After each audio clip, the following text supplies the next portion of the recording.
ยะใดเพื่อล้มหายใจบริสุทธิ์ของกูคนเพื่อนทำไมเหมือนโต๊ะนักเรียนมันสั่นๆน่ะนั่นสิหรือว่าแผ่นดินไหวชัดเลยร่ำแรงขึ้นแล้วเนี่ยแผ่นดินไหวแน่ๆเลยทำไงดีเอาไงดีทำไงดีเอาไงดีใจเย็นตั้งสติก่อนอย่าตื่นตระหนกก่อนอื่นเราต้องหาที่หมอบของต่างๆจะได้ไม่หล่นทับเราแล้วก็รอจนกว่าแผ่นดินไหวสงบแล้วค่อยรีบออกจากอาคารไปอยู่ที่โล่งกันอ๋อได้งั้นเราลงไปหลบใต้โต๊ะนักเรียนกันเพื่อนแผ่นดินไหวหยุดแล้วเรารีบออกไปอยู่ที่สนามกันเถอะภัยพิบัติเกิดขึ้นได้ทุกเมื่อรู้รับและปรับตัวลดความเสี่ยงจากภัยพิบัติด้วยความปรารถนาดีจากสำนักงานประชาสัมพันธ์ที่ 3 กรมประชาสัมพันธ์องค์การบริหารส่วนจังหวัดแปรขอความห่วงมือปีจ้าอย่าเผามาเอานะเจ้ามาเอานะเจ้าอย่าเผาทำลายบ่อเผาลดหมอกควันลดฝุ่นจิ๋ว PM 2.5 ลดผลกระทบต่อสุขภาพประชาชนลดภาวะโลกร้อนลดผลกระทบต่อเศรษฐกิจและการท่องเที่ยวลดผลกระทบต่อทรัพยากรธรรมชาติและสิ่งแวดล้อมบ่อเผาหมู่เฮาช่วยกันได้บ่อเผาในทุกพื้นที่เผาแล้วผิดกฎหมายโดนปรับหรือจำคุกหรือตึงจำตึงปรับพบเห็นการเผาแจ้งกำนันผู้ใหญ่บ้านท้องถิ่นท้องที่หน่วยงานเจ้าของพื้นที่หรือโทร191จังหวัดแปรประกาศห้ามเผาโดยเด็ดขาดทุกพื้นที่หยุดเผาหยุดฝุ่นเพื่อคุณเพื่อเฮาด้วยความห่วงใยจากองค์การบริหารส่วนจังหวัดแปรพี่เบิ้มอบตพี่ปอพี่ดำพี่สีพี่นานเฮามาช่วยกันวิทยุแห่งประเทศไทยจังหวัดแพร่91เมกะเฮิรตซ์ให้ความรู้คู่ความสุขที่นี่สถานีวิทยุกระจายเสียงแห่งประเทศไทยจังหวัดแพร่ส่งกระจายเสียงด้วยระบบ FM สเตอริโอมัลติเพล็กซ์ความถี่91เมกะเฮิรตซ์จากนี้ไปติดตามรับฟังรายการแพร่สารฝันพลังใจโดยเครือข่ายดี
สวัสดีเจ้า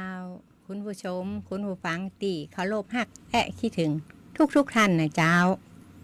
ยินดีต้อนรับคุณผู้ฟังเข้าสู่รายการแพร่สารฝันพลังใจนะเจ้าทุกวันเสาร์กับวันอาทิตย์เวลาดี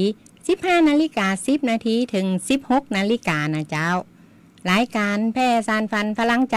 ออกอากาศรับชมรับฟังได้หลากหลายช่องทางนะเจ้าคุณผู้ฟังเจ้า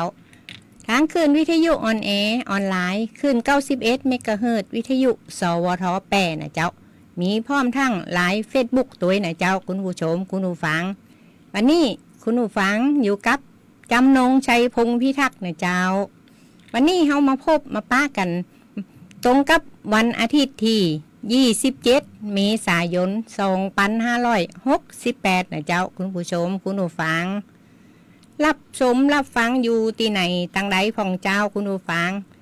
สามารถส่งข้อความทักทายเข้ามาได้นะเจ้าว่าตั้งบ้านคุณผู้ฟังคืนฟังฮับชัดเจนดีก็เจ้า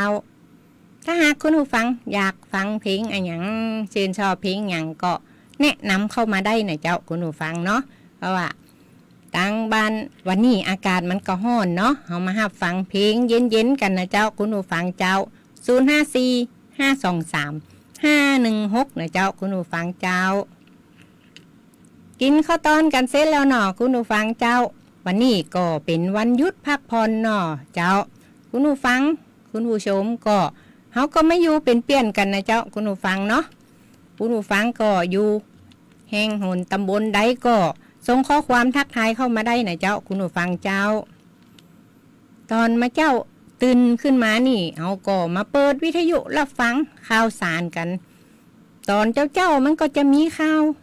สลดหดหูหัวใจนะเจ้าคุณผู้ฟังเนาะผัวฆ่าเมียเมียฆ่าผัวข่าวลูกฆ่าป่อฆ่าลูกข่าวตัวเจ้าตีกันพ่องเนาะคุณผู้ฟังแล้วก็ข่าวตึกสตง.ถล่มตอนนี้ก็มีผู้เสียชีวิตไปแล้ว62รายนะเจ้าคุณผู้ฟังแล้วก็ยังมีผู้สูญหายกำลังค้นหากันอยู่ใต้ซากนี่แหมประมาณ30กว่ารายนะเจ้าคุณผู้ฟังเนาะมันก็เป็นข่าวสลดหัวใจพอช่วงบ่ายเฮามาคลายเครียดกันเฮาก็อากาศร้อนๆเฮาก็มารับฟังเพลงเย็นๆข่าวสาระน่ารู้คลายเครียดกันนะเจ้ามีข่าวสาระดีๆมีประโยชน์ต่อคุณผู้ชมคุณผู้ฟังนะเจ้าสลับกับเพลงม่วนๆเนาะคุณผู้ฟังใจจุ่มๆใจเย็นๆกันนะเจ้าคุณผู้ฟังเนาะอากาศร้อนๆจะนี่ก็ขอให้พ่อแม่พี่น้องมันจิบน้ำบ่อยๆนะเจ้าคุณผู้ฟังเนาะเพื่อให้ร่างกายเฮาสดชื่นนะเจ้าคุณผู้ฟังเจ้าแล้วเดือนหน้าพฤษภาคม2568นี่นะเจ้าก็มีวันสำคัญหลายๆอย่างเลยนะเจ้าคุณผู้ฟังเนาะแล้ววันที่1พฤษภาคมก็เป็นวันแรงงานเจ้าวันที่1พฤษภาคมเป็นวันแรงงานก็เป็นวันหยุดเนาะแล้วพ่อแม่พี่น้องเขาก็ได้ไปหลุดสินค้าของกินของใจกันนะเจ้าในส่วนของผู้ที่ว่า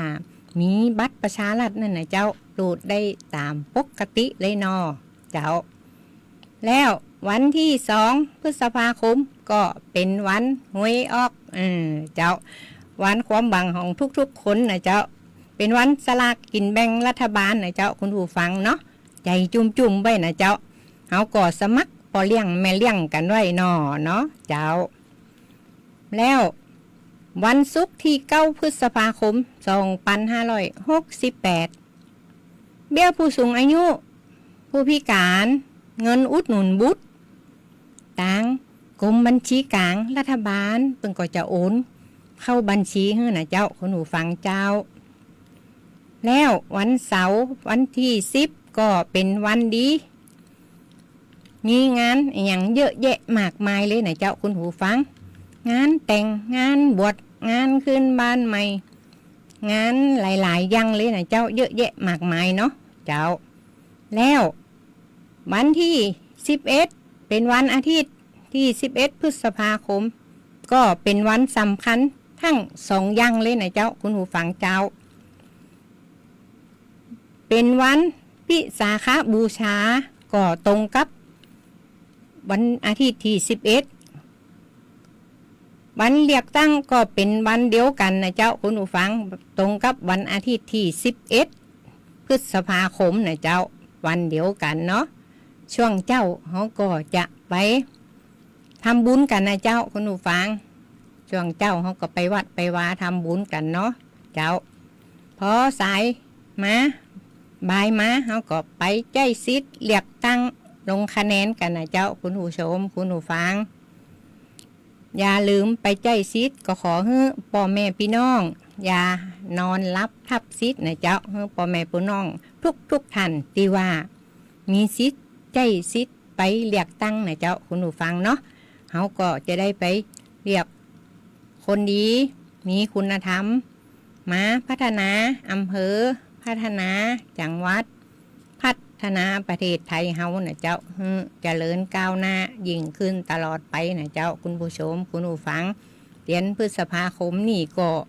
มีวันสำคัญหลายๆอย่างเลยนะเจ้าคุณผู้ชมคุณผู้ฟังเจ้า วันนี้เขาก็จะนำข่าวสารสาระดีๆมาฝากคุณผู้ชมคุณผู้ฟังใน1 ชั่วโมงตรงนี้นะเจ้าคุณผู้ชมคุณผู้ฟังก็ขอฝากกดไลค์กดแชร์ไว้ให้ตัวนะเจ้าถ้าหากว่าคุณผู้ฟังกดแชร์ไว้ก็เราสามารถไว้ดูย้อนหลังได้นะเจ้าคุณผู้ชมคุณผู้ฟังเจ้าวันนี้ก็มีทักแฟนรายการของเขาแนะนำเพลงเข้ามานะเจ้าคุณผู้ฟัง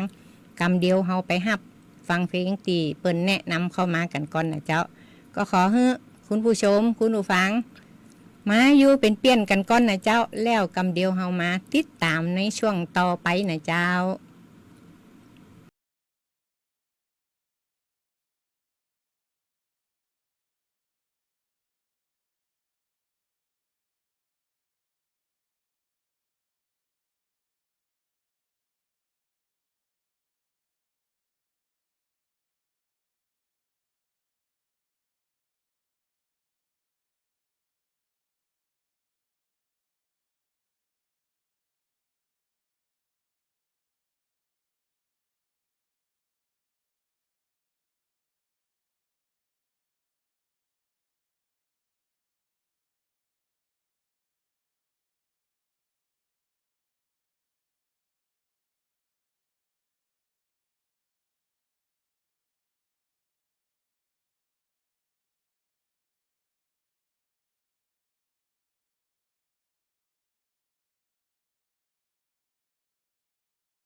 มวนจวนฟัง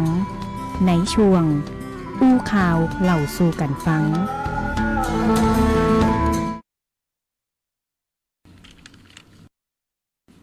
เจ้าคุณผู้ฟังจัดไปตามคำแนะนำแล้วนะเจ้าคุณผู้ฟังยินฮักแฟนรายการของเขาจากโจโกแม่ลายเป็นแนะนำเข้ามาน่ะนะ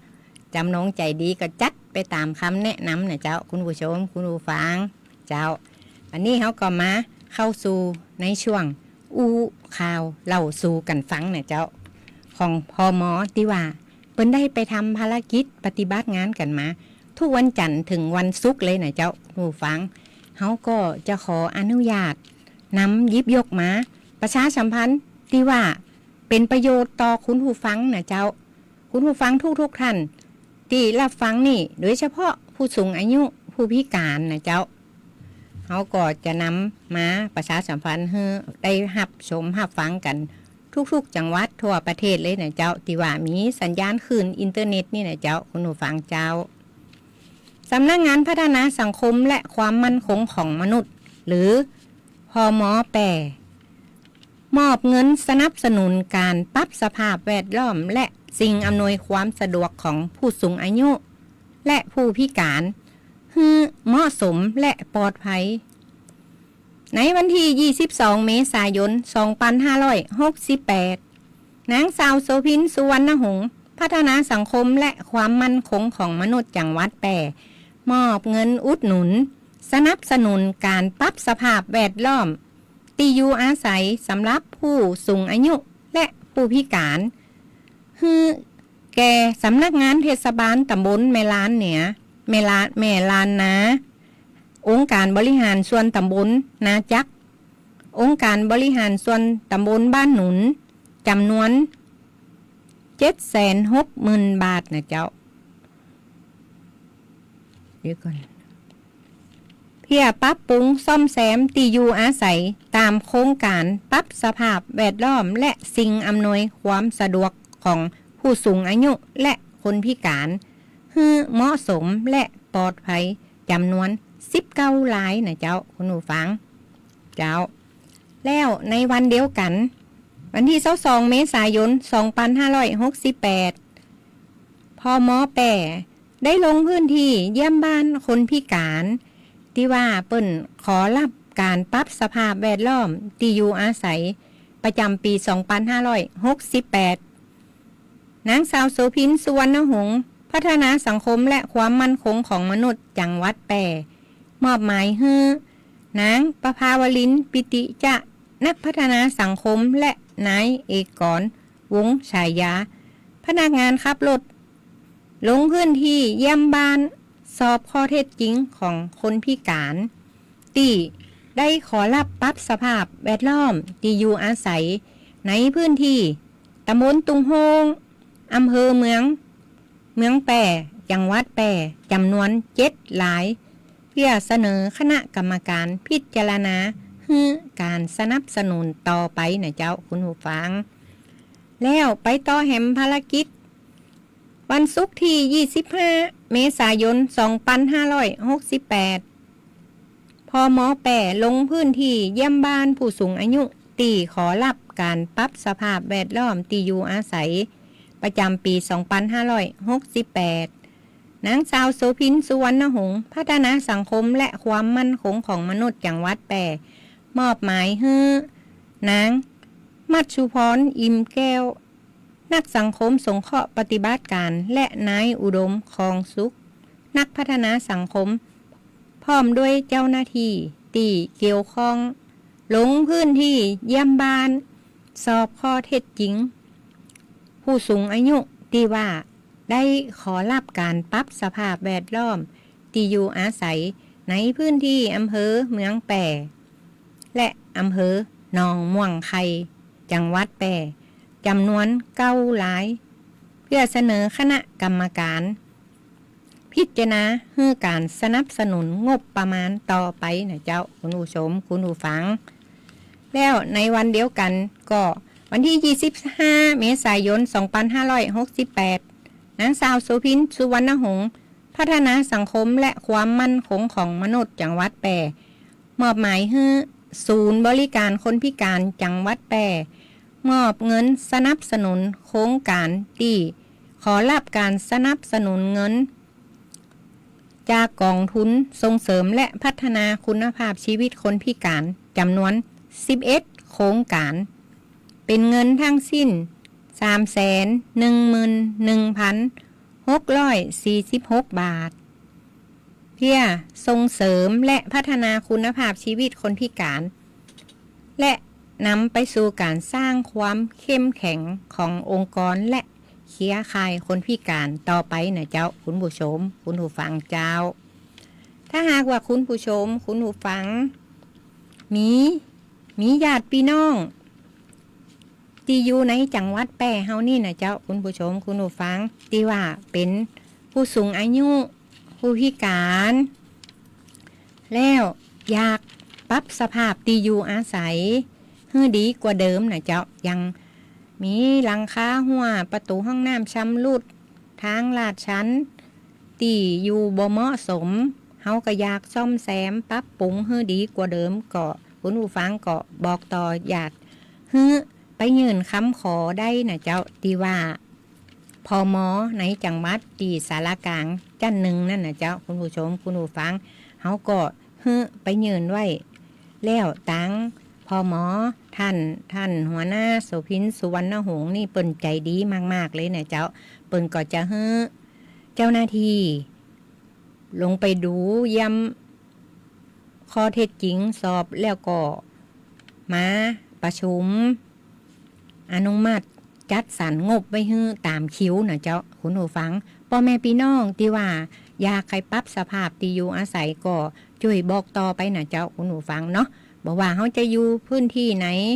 อำเภอร้องวังจิ้นเมียงสองร่องกวางหนองม่วงไข่สุมเม่นเด่นใจในเวียงอย่างนี้นะเจ้าก็สามารถไปยืนได้ตลอดเลยนะเจ้าคุณผู้ชมคุณผู้ฟังแล้วตั้งพม.ท่านหัวหน้าเปิ้นก็จะเจ้าหน้าที่ไปตรวจดูแล้วก็นำพิจารณามาก็จะอนุมัติทุกท่านทุกคนเลยนะเจ้าคุณผู้ชมคุณผู้ฟังและนี่ก็คือภารกิจการปฏิบัติงานของพม.นะเจ้าคุณผู้ฟังเจ้าโดยมีรัฐมนตรีว่าการกระทรวงการพัฒนาสังคมและความมั่นคงของมนุษย์ท่านวราวุฒิศิลปะอาชานะเจ้าที่เปิ้นมีนโยบายมอบให้กับประชาชนทุกคนทุกวัยว่าพม.พอใจพึงใจให้ทุกวัยพึงใจในพม.นะเจ้าคุณผู้ชมคุณผู้ฟังเพราะว่าเป็นนโยบายของต่างกระทรวงพัฒนาสังคมและความมั่นคงของมนุษย์นี่นะเจ้าแล้วที่ตั้งสถานีวิทยุสวทแปรนำโดยท่านผอ.โชคชัชการพร้อมเจ้าหน้าที่และที่ว่ามีรายการแพร่สานฝันพลังใจได้มาจัดให้คุณผู้ฟังได้ฟังกันนี่นะเจ้ามีดีเจสองหนุ่มสี่สาวได้มานั่งตรงนี้นี่นะเจ้าก็ได้นำข่าวสารสาระน่ารู้มาแบ่งปันให้กับคุณผู้ฟังนะเจ้าโดยเฉพาะผู้สูงอายุผู้พิการนี่นะเจ้าคุณผู้ชมคุณผู้ฟังได้รับชมรับฟังก็เพราะทางพม.กระทรวงพัฒนาสังคมและความมั่นคงของมนุษย์เปิ้นเป็นผู้อุปถัมภ์รายการเป็นปีเลี้ยงไงฮือกับรายการแพร่สานฝันพลังใจพร้อมสถานีวิทยุสวทแปรกราบขอบพระคุณเป็นอย่างสูงนะเจ้าคุณผู้ชมคุณผู้ฟังเจ้าคุณผู้ชมคุณผู้ฟังอยู่ตั้งบ้านเป็นจะได้พองวันนี้อากาศก็ร้อนสุดๆนะเจ้าคุณผู้ฟังตั้งสถานีนี่ก็วัดได้เจ็บ40 องศานะเจ้า39จุดเจ็บ40แล้วเนาะปีนี้ทางกรมอุตุเปิ้นบอกว่าจะถึง40กว่าองศาเลยนะเจ้าคุณผู้ชมคุณผู้ฟังก็อยู่ทางบ้านก็รับชมรับฟังก็ส่งข้อความทักทายเข้ามาได้นะเจ้าคุณผู้ฟังสามารถขอเพลงเข้ามา0545235516นะเจ้ากำเดียวเฮาไปจัดเพลงตีมิตรฮักแฟนรายการแนะนำกันเข้ามาแหมนะเจ้าคุณผู้ฟังเจ้ากำเดียวไปหับฟังเพลงเย็นๆกันแล้วมา ติดตามในช่วงที่2ของรายการนะเจ้า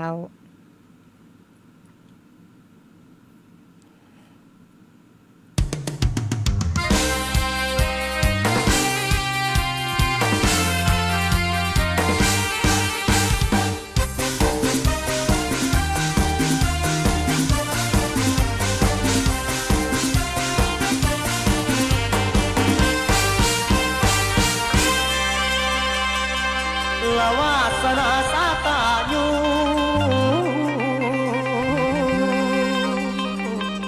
นำสู่จนหอดฟังกละตั้งแต่ก่อนบ่มีหยังฟังใจหอดมือนี้บ่มีมือว่าสิลืมแดดแย่ตาฟ้ามืดครึมมันบ่แม่นลูกภาษาละย้อนหัวใจยังปักผู้มีพระคุณล้นจนดินกลืนยืนหยัดสู่บูชาคุณผู้อยู่ทรงป้องใส่พานขึ้นหิ้งไว้ในใจซึ้งบ่ลาวลืมเด้อแฟนเด้อ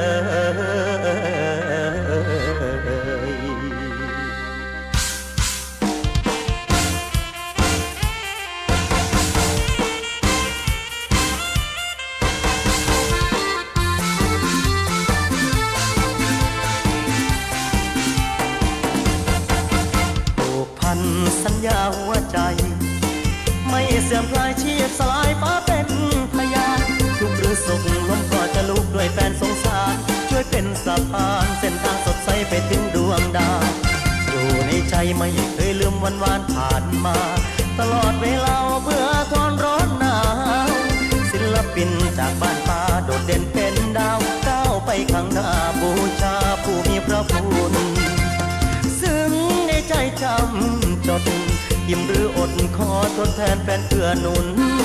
เอาเสียงร้องมอบตอบแทนความการุณได้รับไออุ่นคำว่ารักเธอเสมอมาวิงวอนป้าเป็นพยานเหลียวซองวิงวอนป้าเป็นพยานเหลียวซอง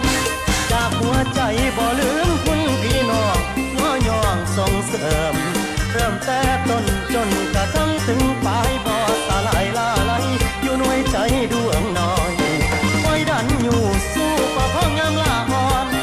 คอยดันอยู่สู้ประพ้องยามลาอ่อนเป็นผมพ่อลบแดดอ่อนแดดอ่อนก่อนแย่บ่แม่แย่เป็นแสงไฟส่องเส้นทางสว่างแจ้งจนถึงเป็นความฝันบ่มีวันลืมลงส่วนบุญคุณทานหากเจ้าบอกสิเว้าความได้หากเบิดหัวใจยกไว้ใส่พานทั่วประเทศแฟนเมตตาสงสารทั่วประเทศแฟนเมตตาสงสารไม่ลืมบุญคุณสัญญาสาบานไม่คิดว่ายังเป็นลูกเป็นหลานจากบนฟ้าถึงบาดาลช่วยเป็นพยานว่าศรัทธาคุณลุงป้าเอาอาแม่พ่อคุณลุงป้าเอาอาแม่พ่อบ่ลืมยี่ลี่พี่น้องมีวันนี้ย้อนผู้ใดความรู้สึกยังบันทึกจารึกไว้ในใจห่วงอาวรบ่อวยพรแฟนอยู่ทั่วแดน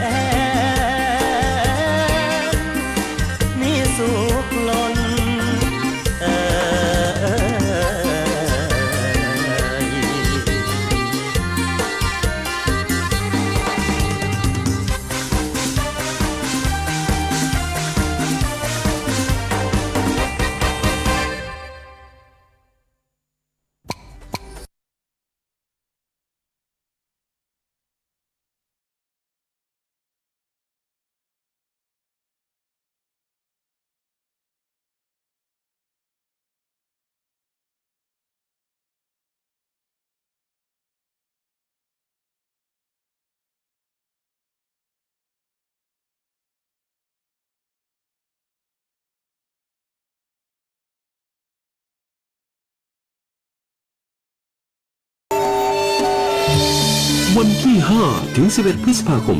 2568 นี้ขอเชิญทุกท่านเที่ยวงานประเพณีไหว้พระพุทธโกษัยประจำปี 2568 ณ วัดพระบาทมิ่งเมืองวรวิหาร พบกับการแสดงและมหรสพมากมายชมขบวนแห่อันงดงามจาก8อำเภอพบศิลปินตูดารณีวงเดอะเพอและวงกาสลองและที่พลาดไม่ได้กับการแสดงแสงสีเสียงซิมโฟนีออร์เคสตราตำนานพระพุทธโกษัยยิ่งใหญ่อลังการจากนักแสดงนับร้อยชมการประกวดร้องเพลงลูกทุ่งประกวดตีกลองบูชาประกวดการฟ้อนกลองอืดประกวดบายสี7ชั้นและประกวดแกงฮังเลและนอกจากนี้ยังมีตลาดวัฒนธรรมลานกิจกรรมสำหรับเด็กหุ่นลมโชว์บอลลูนโชว์นิทรรศการภาพเก่าเล่าเรื่องเมืองแพร่สินค้าและเครื่องเล่นมากมายวันที่ 5 ถึง 11 พฤษภาคม 2568 นี้ไปร่วมสืบสานงานประเพณีไหว้พระพุทธโกษัยด้วยกันที่วัดพระบาทมิ่งเมืองวรวิหารจังหวัดแพร่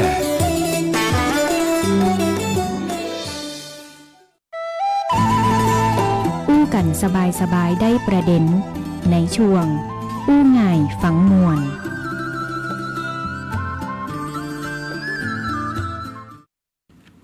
เจ้าคุณผู้ฟังจับไปตามคำแนะนำนะเจ้าคุณผู้ฟังสายกูกับทะเลดีเจกูกับโฆษณาเหี่ยน้อยเนาะเจ้าคุณผู้ชมคุณผู้ฟังเจ้ากลับเข้ามาสู่ช่วงอู้ง่ายฝังมวลนะเจ้าคุณผู้ฟังวันนี้เขาก็มาพอสภาพอากาศนะเจ้าคุณผู้ชมคุณผู้ฟังเนาะสภาพอากาศกรมอุตุนิยมวิทยารายงานเตือนพายุฤดูร้อนนะเจ้าคุณผู้ฟังกรมอุตุนิยมวิทยารายงานสภาพอากาศวันพรุ่งนี้ตั้งแต่วันนี้ไปจนถึง1 พฤษภาคมนี่นะเจ้าคุณผู้ฟังโดยระบุว่าพยากรณ์อากาศ24 ชั่วโมงข้างหน้าประเทศไทยตอนบนมีพายุฤดูร้อนเกิดขึ้นโดยมีลักษณะของพายุฝนฟ้าคะนองกับมีลมกระโชกแห้งและลูกเห็บตกเป็นบางแห่งรวมถึงฟ้าผ่าที่อาจเกิดขึ้นได้เป็นบางตีและมีฝนตกบางแห่งในภาคตะวันออกเฉียงเหนือและภาคตะวันออกจึงขอให้พ่อแม่พี่น้องประชาชนระวังอันตรายจากพายุฤดูร้อนและฝนตกหนักนะเจ้าที่อาจจะเกิดขึ้นแล้วควรหลีกเลี่ยงการเดินทางผ่านต้นไม้ใหญ่สิ่งปลูกสร้างและป้ายโฆษณาที่บ่แข็งแรงนี่นะเจ้าคุณผู้ฟังแล้วสำหรับเกษตรกรควรเสริมสร้างความแข็งแรงให้กับไม้ผลและเตรียมการป้องกันความเสียหายที่อาจจะเกิดขึ้นกับผลผลิตทางการเกษตรและสัตว์เลี้ยงตัวนะเจ้าคุณผู้ฟังเนาะก็ขอให้พ่อแม่พี่น้องเขาประชาชนดูแลรักษาสุขภาพในช่วงที่ว่าอากาศมันเปลี่ยนแปลงไว้ตัวนะเจ้าคุณผู้ชมคุณผู้ฟังเนาะเจ้าอากาศมันร้อนเขาก็ใจจุ่มไว้เนาะปอเนาะใจจุ่มไว้นะแม่อยู่ปืนเก้าไม้ห่มเย็นๆนะเจ้าคุณผู้ฟัง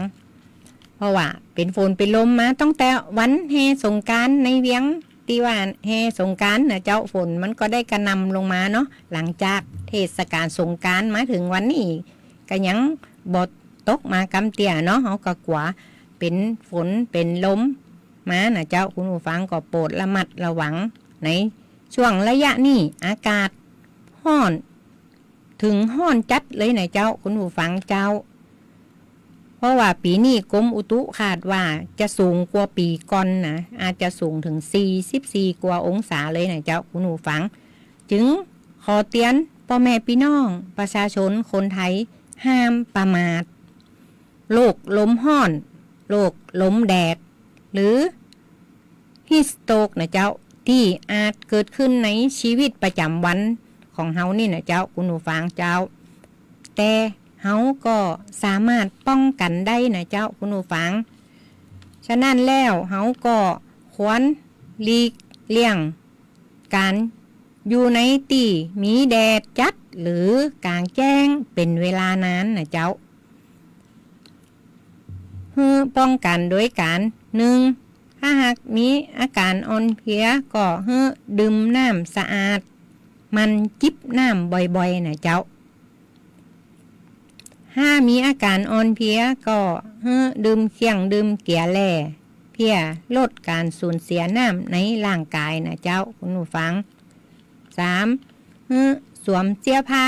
เบาๆบางๆสีอ่อนๆที่ว่ามันระบายอากาศได้นี่นะเจ้าคุณผู้ฟังเนาะเพราะว่าถ้าเราใส่เสื้อผ้าหนาๆทึบๆนี่มันจะห้อนเนี่ยใจบดีนะเจ้า 4. แล้วควรหลีกเลี่ยงการดื่มแอลกอฮอล์นะเจ้าหรือว่ากินเหล้ายังมาตอนห้อนๆอย่างเจนี่นะเฮาบดีไปกินเหล้าอย่างนะเจ้าเพราะว่าบางท่านเปิ้นไปการไปงานเปิ้นก็ซัดกันเต็มที่เลยเนาะเพื่ออันใส่น้ำแข็งใส่อย่างมันอันนี้ก็ซัดกันก็มันจะทำให้เป็นโรคฮิสโตกได้นะเจ้าคุณผู้ฟังเจ้าแล้วดูอย่าลืมเวลาไปจอดรถจอดอย่างอยู่กลางแดดนี่นะเจ้าอย่าไปลืมละเด็กละออนอย่างไว้ในรถนะเจ้าโดยเฉพาะเวลาเราไปธุระอย่างกำเดียวจอดลืมเด็กไว้ในรถนะเจ้าคุณผู้ฟังเพราะว่าอากาศร้อนนี่มันจะทำให้เสียชีวิตได้นะเจ้า 6. ควรอยู่กันเป็นกลุ่มนะเจ้าหลีกเลี่ยงการอยู่คนเดียวเนาะถ้าเราอยู่คนเดียวนี่เวลาเราเป็นอย่างนี้มันก็บ่มีใครฮู้บ่มีใครหันบ่มีใครช่วยเหลือได้นะเจ้าคุณผู้ชมคุณผู้ฟังเนาะเพราะว่าอยู่ใต้ต้นไม้เขาก็ฟังรายการแพร่สารฟันพลังไปก็ฟังจากสถานีวิทยุสวท8นี่นะเจ้าคุณผู้ชมคุณผู้ฟังเนาะก็มีลมเย็นๆคุณผู้ฟังบางท่านเพิ่นก็อีแม่นอนฟังน้องๆรายการแพทย์สันฟันอยู่ในห้องแอร์ปุ่นนะเย็นสบายดีเนาะเจ้าเดือนเมษานี่นะเพราะว่าอีแม่เขาเอาใบกาไฟมาให้แม่โอ้ยเดือนเมษานี่หันกาไฟแล้วอีแม่หนาวเลยนะเจ้าคุณผู้ฟังเจ้าเพราะว่าเดือนเมษานี่มันร้อนเนาะคุณผู้ฟังเนาะถ้าอยู่ในห้องแอร์นี่มันก็ยังแค้นน้อยนะเจ้าอากาศเย็นก็จะทำให้เขาสบายอกสบายใจนะเจ้าคุณผู้ฟังเจ้า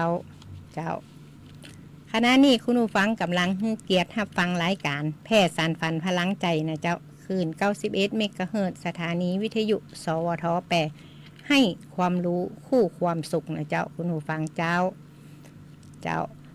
วันนี้เขาก็มีนาสาระมาฝากคุณผู้ชมคุณผู้ฟังในช่วงสุดท้ายรายการนี่ก็ขอให้คุณผู้ฟังอยู่ทางบ้านส่งข้อความทักทายเข้ามาได้หน่อยเจ้าถ้าอยากฟังเพลงอย่างชื่นชอบเพลงอย่างก็แนะนำเข้ามาได้หน่อยเจ้า0545235516นะเจ้ากำเดียวเราไปหาฟังช่วงนาสาระสุดท้ายรายการนะเจ้า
แบ่งกันปันความหู้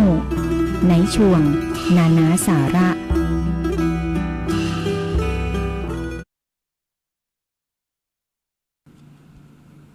เจ้าเขาก็กลับเข้ามาสู่ช่วงนานาสาระช่วงสุดท้ายรายการนะเจ้าคุณผู้ฟังรายการแพร่สารพันพลังใจก็ขอขอบพระคุณผู้อำนวยการสถานีวิทยุสวท8นะเจ้าท่านผอ.โชคชาชการราชภูพร้อมเจ้าหน้าที่สถานีวิทยุสวท8นะเจ้าที่ว่าเปิ้นให้โอกาสกับรายการแพร่สารพันพลังใจกราบขอบพระคุณเป็นอย่างสูงนะเจ้าคุณผู้ชมคุณผู้ฟังเจ้าสวัสดีทักทายมิตรฮักแฟนรายการของเฮาตังหน้าวิทยุนะเจ้าคุณผู้ชมคุณผู้ฟังมิตรฮักแฟนรายการของเฮาบ่ว่าจะเป็นอำเภอหลองเมียงสองวังจิ้นสุมเม่นเด่นใจหนองม่วงไข่ล่องกวางในเวียงอย่างนี้นะเจ้าทุกๆจังหวัดทุกๆหมู่บ้านทุกๆประเทศไทยนี่เนาะเจ้ารับฟังตีว่าเปิ้นมีคลื่นอินเทอร์เน็ตส่งสัญญาณไปถึงนี่นะเจ้าคุณผู้ชมคุณผู้ฟังเจ้าแล้วเฮามาสวัสดีทักทายมิตรฮักแฟนรายการตั้งหน้า Facebook นะเจ้าคุณผู้ฟังสวัสดีทักทายคุณอุดรที่ไซนะเจ้าขอบพระคุณจัดหนักจัดหลายตีรับชมรับฟังสวัสดีทักทายป้าอำพันธ์นะเจ้ามิตรฮักแฟนรายการประจำของเฮานะเจ้าสวัสดีทักทายคุณติงธรรมใจนะเจ้าสวัสดีทักทายมิตรฮักแฟนรายการทุกท่านนะเจ้าคุณผู้ชมคุณผู้ฟังขอบพระคุณจัดหนักจัดหลายนะเจ้าคุณผู้ฟังเจ้าวันนี้เขาก็นานาสาระก็จะมีบ้านไข่ที่ว่ามีข้าวสารนักๆนี่นะเจ้าคุณผู้ชมคุณผู้ฟังเขาก็เก็บไว้นักไว้หลายหมอดมันก็จะขึ้นนะเนาะเขาก็จะนำมาบอกมากล่าวเอาใบมะกรูดพริกแห้งนี่นะเจ้าเอามาวางไว้บนข้าวสารนะเจ้าถ้าคุณผู้ฟังก็เอาพริกแห้งกับใบมะกรูดเอาข้าวสารใส่ถังไว้แล้วเอาพริกแห้งใบมะกรูดวางไว้ตั้งบนนะเจ้าหมอดมันก็จะหนีหายไปเลยนะเจ้าคุณผู้ชมคุณผู้ฟังเนาะเจ้าวันนี้เขาก็เดินทางมาถึงช่วงสุดท้ายของรายการแพร่สารพันพลังใจแล้วนะเจ้าขอบพระคุณทุกเสียงขอบพระคุณทุกสายนะเจ้าคุณผู้ฟังเขาก็อ่านทุกข้อความทุกคอมเมนต์เลยนะเจ้าคุณผู้ฟังรายการแพร่สารพันพลังใจวันเสาร์ก็พบกับสองหนุ่มจากหนองม่วงไข่วันอาทิตย์นี่ก็พบกับจำนงใจดีนะเจ้านี่สองหนุ่มสามสาวนะเจ้าในระยะช่วงนี้นะเจ้าเขาก็จะหมุนเวียนสลับซับเปลี่ยนกันไปนะเจ้าคุณผู้ชมคุณผู้ฟังก็จะนำข่าวสารสาระน่ารู้มาฝากคุณผู้ชมคุณผู้ฟัง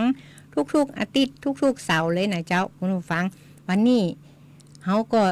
จะมอบเพลงให้กับมิตรฮักแฟนรายการที่เปิ้นแนะนำเข้ามากันนะเจ้าคุณผู้ชมคุณผู้ฟังวันนี้ก็เวลาหมดเวลาต้องนำรายการแพร่สารพันพลังใจกลับมาพบกับคุณผู้ฟังแห่งใหม่เสาร์อาทิตย์หน้านะเจ้าก็ขอให้คุณผู้ชมคุณผู้ฟังดูแลรักษาสุขภาพมีเงินกินมีเงินใจ